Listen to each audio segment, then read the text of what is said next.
International law question number 8 تحویل ملزمین، اس کی اہمیت اور شرائط۔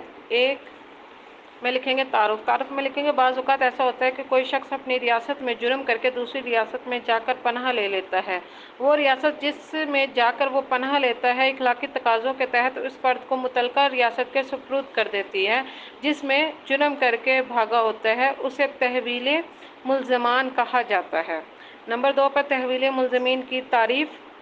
نمبر 3 پر تحویل ملزمین کی اہمیت۔ نمبر 4 پر تحویل ملزمین کی شرائط۔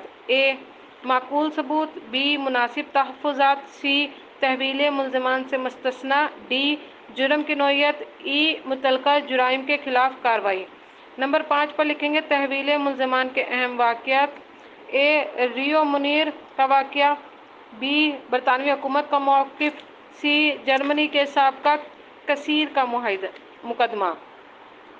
نمبر 6 پر اس کو حاصل کلام کر کے ہم ختم کر دیں گے۔ جب کوئی شخص اپنی ریاست میں جرم کر کے دوسری ریاست میں پناہ لیتا ہے تو اس کے جرم کی نوعیت کو جانچا جاتا ہے۔